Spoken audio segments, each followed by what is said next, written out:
Hi everybody, welcome back to the Colored Gemstone Academy. I am your instructor, Paul Deasy.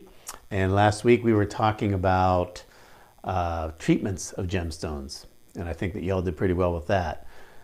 This lesson I called Real Gems versus Fake Gems, which I really kind of did to get your attention. I think that this can potentially be the most confusing thing to people, even people that are in the gemstone business.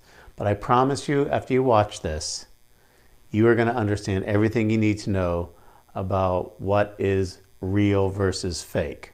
Or maybe you've heard the term like synthetic and simulated, and that confuses you. Or genuine or imposter gems. I try and say, don't think of it in those terms. Think of a gem as being either natural, man-made, or imitation. So think about it in those three terms. Natural gemstones, man-made or lab-created, which means the same thing, or imitation gemstones. Now, if you feel confused by this right now, do not feel bad about that. I remember one time there was somebody that I knew who was a buyer in a shopping channel I worked for many, many years. He'd probably been in the business 30 years, like I am now. And I'll never forget, he called me on the phone one day and he said, Paul, I just have a question for you.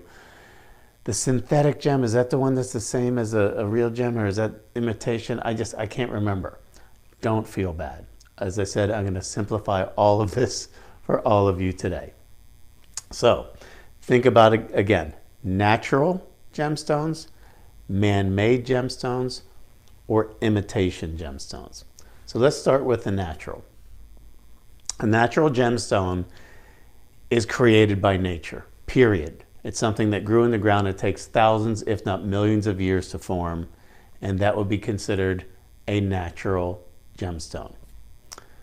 Man-made, lab-created gems or synthetic gems have the same physical, chemical, and optical properties of that natural gemstone. Does that mean that they're fake? No, absolutely not. They are real gems. They are genuine gems. The difference is, instead of taking thousands or millions of years to form in the earth, they're taking all the same ingredients and creating them in a laboratory. We'll talk about the advantages of that in just a second. But remember, a synthetic gemstone has all the same physical, chemical, and optical properties that a natural gemstone has. It was just made in a laboratory. Now, I think that part of the confusion that everybody gets on this subject is because when we hear the words synthetic, we don't think of that as real. If you're buying fashions and you're looking for synthetic fabrics like polyester, we don't think of that as real. We think of that as fake. When you think of wool or cotton, we think of that as real, natural fibers. But that's why you don't treat it the same way when we're talking about gemstones. Simulated gems, which is the third, and again, I'm probably going too fast for you. Let me go back again. Natural gemstones are born by nature. They might still receive treatments like we talked about in the last episode, but they are born in the earth and can take thousands, if not millions of years to form. Synthetics is when man takes that same chemical composition, the same crystal structure, and they create that in a laboratory and can imitate, or not imitate, they can replicate that gem exactly as it was in earth. The difference is it would take a lot less time. Now, what are the advantages of doing that synthetic gemstone, or that man-made gemstone, or that laboratory-created gemstone? Well, one big thing is availability, and cost is the second thing. I'll give you a great example. An emerald, which takes millions of years to form in the Earth's crust, if you got something that would be a completely clear, flawless emerald, might cost you $10,000 a carat for something like that. There's a guy by the name of Tom Chatham, and he started a company called Chatham Emeralds.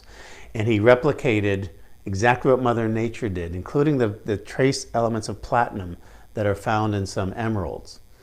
And I remember actually Judy and I bought for her mother, my mother-in-law, replacing an emerald she had lost from years ago. And you can get, at least back then, I don't know what the prices are now, to be very candid, but back then, wholesale was about, I want to say, $200 or $400 a carat for a flawless emerald. Is it a real emerald? Yes. Was it natural born of the earth? No. It's created in a laboratory. So that gives you a lot of options. Same thing with diamonds. They now have found a way to synthesize diamonds, and you can get a diamond that's not born of the earth, that took millions of years in heat and pressure.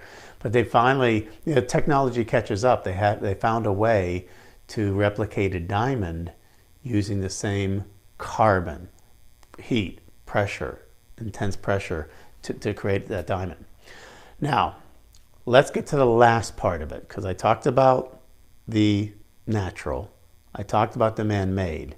Now we get into something that I would call simulated. Now, a simulated gemstone is generally an imposter. For example, green glass could be a simulated emerald. You can have green glass in the same color and make it look really perfect, but that's not a gemstone. Is it real? No. Is it imitation? Yes. And same thing with, a great example would be diamonds. Cubic zirconia. Now, if you were fans of QVC back in the day, they had something that was called diamondique.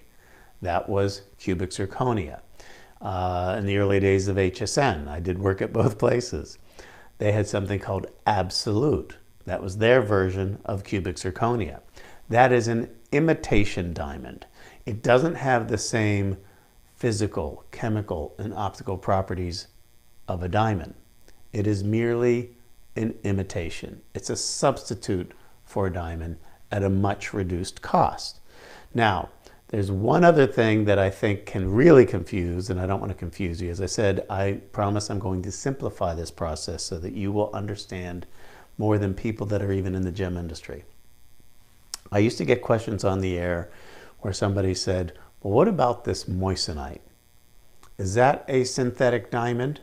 And a lot of people thought that, because what moissanite actually is, it was a natural gemstone that was discovered when a meteor impacted the earth in Arizona. So it's a natural, the original moissanite was a natural gem. However, there wasn't much of it because it was whatever came in on that meteor from outer space. So a scientist figured out a way to do the exact physical, chemical, and optical properties in a laboratory, and the guy's name was Moissan, so that became known as moissanite. And moissanite that you buy is a synthetic product. That means it has all the same physical, chemical, and optical properties of the original moissanite, but it was created in a laboratory. But it is not a synthetic diamond. It is an imitation diamond. And I think that that's a very, very important distinction to make. Now, the final thing that I'll say, and I promise this will be kind of a short lesson, because it's kind of like when the school year is coming to an end and you get let out early. I'm going to let you out early today. So some natural gems can imitate another gem. So this is the last, and I promise that I'm going to recap this and make it really simple for everybody. So for example, chrome diopside is a natural gem. It is mined in Siberia, and I have always, when I presented it on television, I talked about this being what every emerald wishes it could be, because it has incredible clarity, great color. So it's not a synthetic emerald. It's an imitation emerald, because you can wear a chrome diopside, and maybe you're born in the month of May, and you've always wanted to have your birthstone, but you couldn't afford one that you really liked because of that inclusion we talked about last week that emeralds naturally have. You can wear that chrome diopside as a substitute for an emerald. But that is not a synthetic emerald. That's to be an imitation. What would be another good example of that? Oh, for example, a lot of times when I'm doing a gemstone, it could be blue topaz, it could be citrine, it could be amethyst, and I want to have accent stones around it. Now, if you had diamond accent stones, even if they're not great quality diamond accent stones, they usually can be very expensive. But you might want to put white topaz, little small white topaz, or little small white zircons, or even white sapphires, to act as the accent stones. People might think that they're diamonds, but again, they're not synthetic diamonds. They're just imitations. You're giving them the look of a diamond for a fraction of a cost. So once again, let's recap everything that we've said, and you will know far more than most people that work in the jewelry industry. A natural gemstone is made by Mother Nature, period. End of discussion. A synthetic gemstone has all the same physical, chemical, and optical properties that make that gemstone unique, but they were created in a laboratory. Once again, why created in a lab? Number one, availability. Number two, cost. I'll give you one more example of that. Padparascha sapphire is kind of an peach, orangey peach sapphire. It is very expensive. It's incredibly rare. I think I've only seen one real one in my life. However, in the early days, some of the shopping channels were selling a synthetic padparascha sapphire. So they're taking a synthetic sapphire, introducing color to it for a fraction of the cost of what a padparascha would truly cost. So availability and cost, that's why you have the lab created. And then finally, simulated. So I know it can sound confusing. Synthetic, simulated. Synthetic, same properties as a gemstone, created in a lab. Simulated is just the look of that gemstone. Well, I hope that that cleared everything up for everybody. Is really, and if you want to watch this lesson again to cement it, it really is a very simple concept.